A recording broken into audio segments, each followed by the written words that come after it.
Welcome back to Book Break and welcome to our June book haul. I have got here a hefty box of books that has been packed for me as a surprise.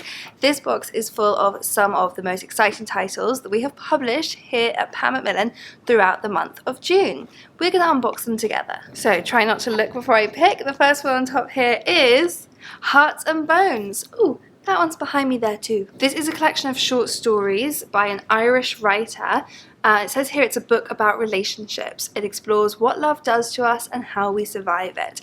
I have heard amazing things from early readers of this book. These stories are amazing. It's set between Ireland and London during the first 2 decades of this millennium, so leading up to present day, and it looks at how much change has happened through these times and how it's affected all of us. And it's pink on the inside. And I am a simple girl, I will pick up a book that is pink on the inside. Ooh, speaking of pink, start painting now. I have actually tried out one of the exercises from this book, and you will see that in the video that is coming up in 2 days' time here on this channel. This is a book to help you discover your artistic potential, and it does not matter if you are not good at art. That's not what this book is about. It's about helping you to express yourself through painting, regardless of what your talent level is. There's so many benefits to your mood, to your well-being and mental health from allowing yourself that time to relax into something like painting. And just from the one exercise I've tried so far, I can confirm that that really did put me into a better mood. Okay, next we've got Louis Theroux, Through the Keyhole. So this one is now out in paperback. This is Louis Theroux's story of When the World Went Weird and So Did I. So it's his account of lockdown. And Louis Theroux, of course, is very famous for interviewing some of the weirdest people out there, weird and wonderful, but it turns out none of that compares to the weirdness of his own home, family, and himself during lockdown. This one is, Briefly a Delicious Life by Nell Stevens. This is really high up on my TBR. I really want to read this one over the summer. I've heard amazing things about it. It's narrated by a teenage ghost, so already this has my attention. It's set in Mallorca, and it's actually about Chopin and his lover George Sand, a woman who dressed in men's clothes, during the period of time that they lived in a monastery in Mallorca. And they are witnessed by the ghost of a teenage girl who has fallen in love with many people over the years and years that she has been trapped there, and George Sand is the latest object of her affection. Okay, this one I have not seen before, The Book of Minds, How to Understand Ourselves and Other Beings from Animals to Aliens. That's very interesting. Okay, so this is a book about the fact that we have been challenged, philosophers and scientists for centuries have been challenged to work out how to understand the human mind. And so where do we even begin to think about minds that aren't humans? And this then in turn throws up all these really interesting questions like, what moral rights should we afford animals? Should we worry that AI is going to take over society? Different types of minds there, and how do we understand them? If there are intelligent aliens out there, how could we communicate with them, and should we? I had not seen this book before, but I am very interested in it. I find anything about the brain fascinating. It's got questions here like, what is thought? What is consciousness? What, if anything, is free will? These are the things that I think about. These are why I can't sleep at night. One for the children, the 143-story treehouse. This treehouse has been growing and growing. This is now, I don't know what number in the series. It started off as a 13-level treehouse, I'll tell you that, and it's been adding 13 every time. So we're now up to 143 levels. What are the new levels here?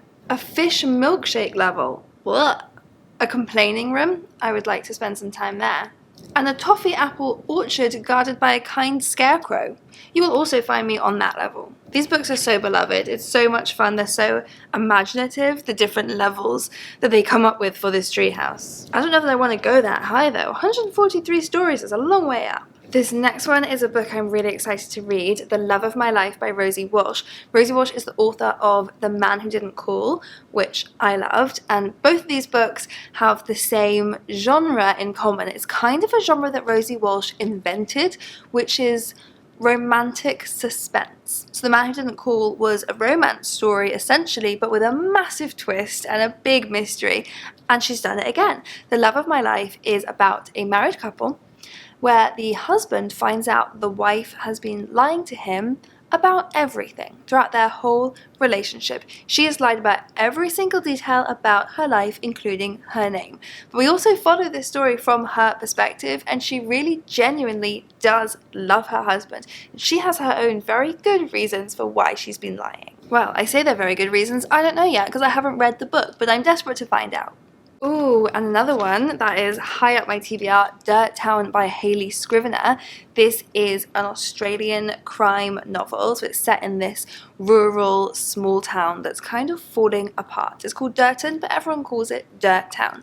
And it's in this town that a young girl goes missing. So we're going to hear from various characters, the detective, the mother, the friends, and see what secrets are hiding in this community and who is keeping quiet about something that they know.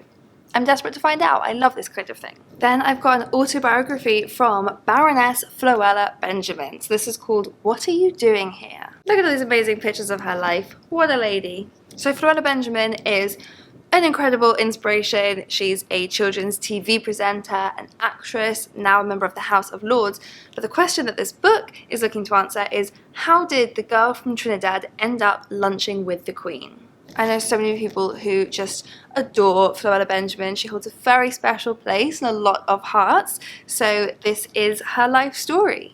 And now I have a mid-video mystery to solve. So this box is now empty, but I have just received word from Elle, who packed it up for me, that this is just one box of 2, possibly 3. So I now need to go and track down where the other boxes are, because it turns out this is actually, I thought, going to be a short little haul, actually going to be maybe our biggest haul ever. Let me go see what I can find.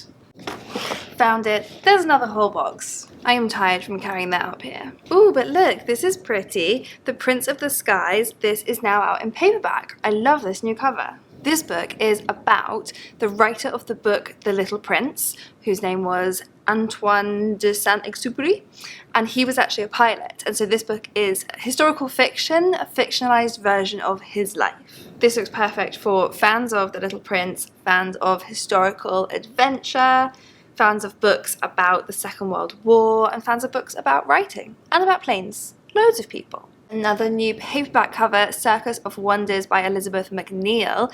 This is a book about a young woman who is sold by her father into the circus. She's got these unusual birthmarks, and so she is, what do they call her, the leopard girl. So she becomes the star of this show, but she still doesn't have freedom over her life, for now. This book is The Reluctant Carer. So this is the book that will do for caring what This Is Going to Hurt did for being a doctor. It's funny, it's sad, and it's about a role that a lot of people find themselves in without having planned for that or having chosen it. So suddenly finding yourself being a carer, perhaps for your own parents. This is a love letter to family and friends, to carers, and to anyone who has ever packed a small bag intent on staying for just a few days. I think a lot of people will find this very cathartic and relatable to read. What is this? Ooh, A Fortunate Woman by Polly Morland. So I just showed you a book about being a carer. This is a book about what it means to be a doctor in today's complex and challenging world. And it sort of weaves together the story of a present-day doctor with the classic book A Fortunate Man, which is John Berger's classic story of a country doctor in this village. Polly Morland has now gone to meet a country doctor working in that same village half a century later. And it's got photographs in it. Everyone loves a book with photographs in it. Some more non-fiction, I Heard What You Said by Jeffrey Boakye. So in here, the next profession that we're turning our attention to is that of being a teacher, and specifically being a black teacher. So this book is told through many of the surprising questions and assumptions and comments that Jeffrey Boakye has heard being a black teacher. He came to do a little reading of it in the office, and it was just incredible. Just that extract that he read out instantly made me want to read the rest of the book. So I think I'll be taking this one home with me. The Rise and Reign of the Mammals by Steve Brusate. This is a book for dinosaur enthusiasts. This book pits mammals against dinosaurs and reminds us that mammals won. We're still here. As someone who just watched Jurassic World over the weekend, that's a pretty exciting thought. It turns out that the roots of mammals go back even further back than dinosaurs, and what we see today is a very limited range of the mammals that have existed throughout history. So this book goes back and tells their story, which is also our story. Now for a complete contrast, let's play with a children's book. This one is about mammals, busy puppies. You can make the dog dig up this bed of roses. Ooh, you can make the dog's tail wag. Hours of fun with busy puppies. Ooh, this next book is going to make a lot of people very nostalgic. Escape to the River Sea by Emma Carroll. So this is a book inspired by Ava Ibbotson's Journey to the River Sea. It's the sequel. So if you loved that book and always wanted to know what might have happened next, you will love this one. But also, if you've never even read the original, this is a brand new story that you can read on its own. And it's gorgeous. Really, really beautiful illustrations here. I haven't read Journey to the River Sea since I was at school, so I think it's time for me to revisit it and then move on to this one. Ooh, a lot of people are going to be very excited about this. My Mechanical Romance, written by Alexine Farrell-Falmouth, also known as Olivia Blake, the author of Atlas 6. This is her real name. This one is YA.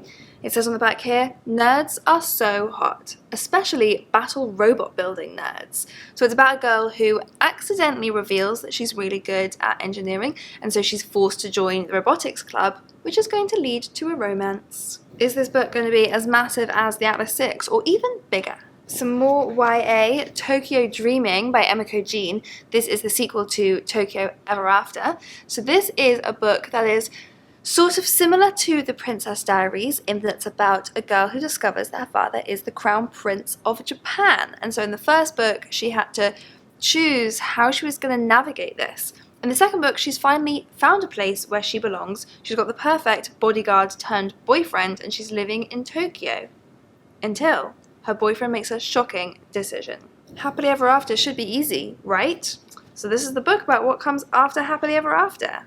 Then we have a graphic novel. I've been really excited to get my hands on this one, 12% Dread by Emily McGovern. This is a story of friendship, capitalism, and never putting your effing phone away. It's a fictional graphic novel for millennials that is partly about the very real existence of being a young millennial woman, and also partly about technology and the future of society changing forever. This is another one that's coming home with me. My bag is going to be very heavy this evening.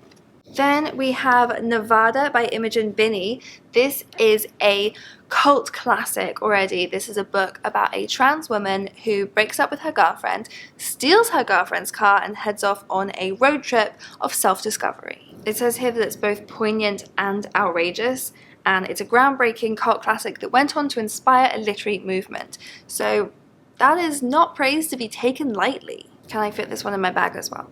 A Shock by Keith Ridgway, now out in paperback. This is literary fiction about a clutch of more or less loosely connected characters all living on the fringes of London life. And this one was shortlisted for several literary prizes and really, really highly reviewed. I've had a lot of buzz about this. What is this exciting thing? One Home, 18 Stories of Hope from Young Activists.